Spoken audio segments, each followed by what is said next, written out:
Welcome back. I'm very pleased to say that we are joined by a man that I have really admired greatly and collaborated with in a whole host of capacities over a long period of time. Ambassador Henry Cooper is a man with whom it was possible to work on missile defense, on nuclear forces, on defense programs more generally, on EMP, on Sharia, seamlessly because of his mastery of each of these subjects and his ability to both articulate what is involved and help lead the rest of us to address them competently. He served as President Reagan's chief negotiator at the Geneva Defense and Space Talks. He also served as the director of the Strategic Defense Initiative under the first George W. Bush. Today, he is the chairman of the board of High Frontiers, and it's a privilege to visit with him whenever the chance presents itself, but most especially in the aftermath of a very important op-ed that he published with our friend and colleague Peter Pry in the Wall Street Journal last week. Hank Cooper, welcome back to Secure Freedom Radio. It is a delight to have you. Oh, I'm pleased to be here, Frank, and you're too generous in your introduction. Oh, not hardly. Listen, let's talk a little bit about this op-ed, Hank, because it really brings together a number of pieces of the present national security challenges. What was the subject of it, and what is your principal concern about that subject? Well, first of all, I think the most important item is that Admiral Gortney, who is the current commander of the North American Aerospace Defense Command, NORAD, has acknowledged the reality of the EMP threat publicly in a press conference a couple of weeks ago. And again, that's the electromagnetic pulse, EMP. That's correct. And indicated in answer to questions about a $700 million initiative the Pentagon is pursuing to improve hardening that they were making major improvements inside of the mountain, and he was concerned about whether or not he could get all the people who wanted to go back in Cheyenne Mountain, the original head of the NORAD headquarters. And I think that was really important because he's the guy in charge not only of the strategic mission, which is what NORAD is about, assuring that we have warning if the Soviets or anybody else were to attack us with ballistic missiles, and so that we could respond. But he's also the commander of NORTHCOM, and he was silent on that responsibility, and that has to do with the defense of the entire nation, the whole homeland defense. And regrettably, we are completely vulnerable to an attack on that front with respect to the same threat that he mentioned for the mountain, which is the EMP. So just letting me put that slightly differently, what you're saying is that the United States military, as it has for quite some time, and you served both in uniform and, of course, in the Pentagon in various capacities, they have taken this threat to varying degrees, to be sure, but somewhat seriously, and hardened at great expense some of their assets. Now, they're going back into Cheyenne Mountain for the fact that it does provide EMP hardening. But there is not a comparable level of effort, either by the military or anybody else, to protect the civilian power grid. How can that be? Well, there are a lot of reasons, perhaps, that we could put on the table as why. The Pentagon discovered that its systems were vulnerable to this threat back in the early 1960s, and its efforts to deal with it beginning then, and I was involved in some of those activities even in the 60s and early 70s, was a highly classified matter.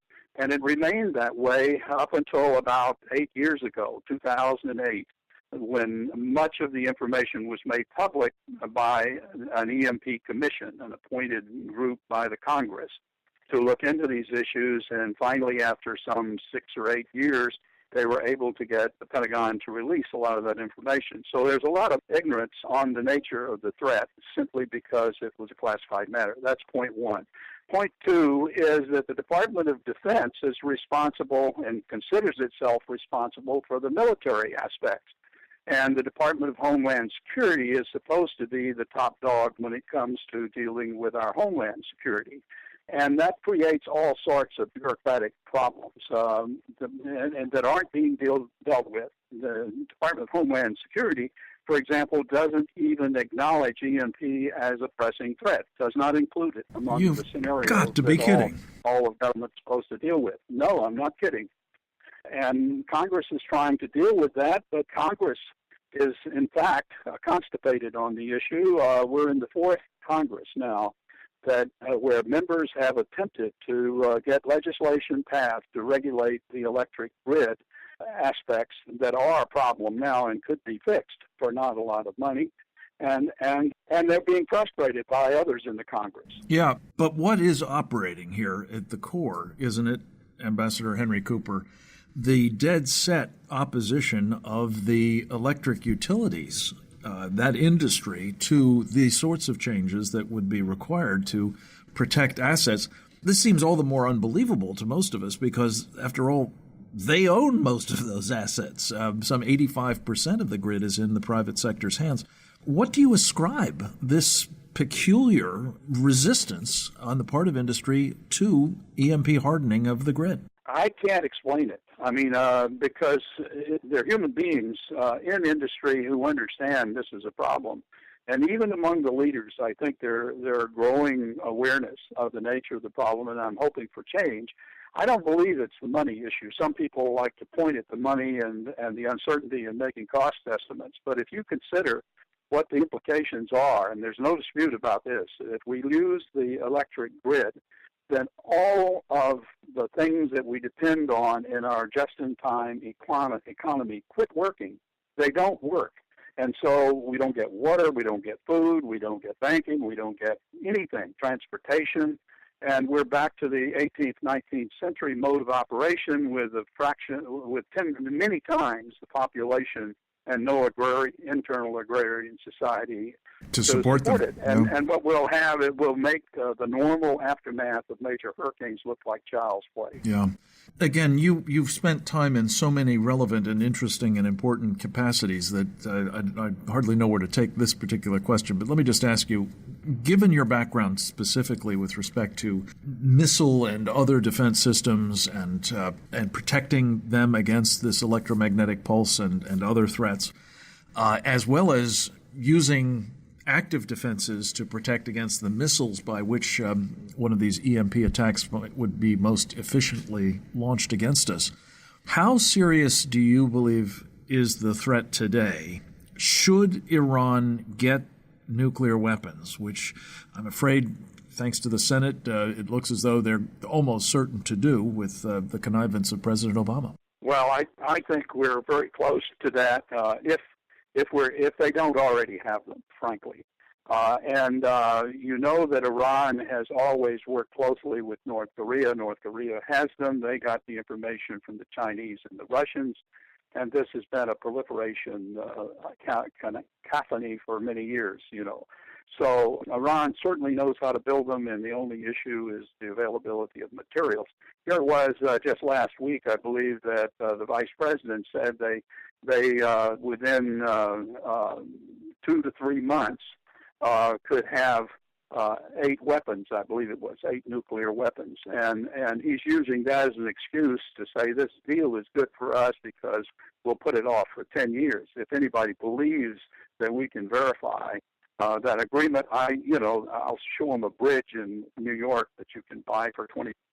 Hank Cooper, you've spent time on the negotiating side of this business as well as the hardware side. You know very well the limitations of our intelligence, especially against very hard targets like Iran. And I couldn't agree with you more, both on the question of whether they are moving forward at as most rapid a pace as they can to get this nuclear capability, and we will not be stopping them under this administration. Hank, we have to leave it at that for the moment, but your article entitled "The Threat to Melt the Electric Grid," published in the Wall Street Journal by Henry Cooper, our guest, and Peter Vincent Pry on the 30th of April, is really required reading, folks. I hope all of you will take a hard look at it. Hank, thank you for the work you're doing at High Frontier and elsewhere, and always for your participation in our program. Come back to us again very soon. Speaking of North Korea, we're going to be talking next with Suzanne Schulte, one of the great leaders and freedom fighters on behalf of the North Korean people and our own interests there. Straight ahead.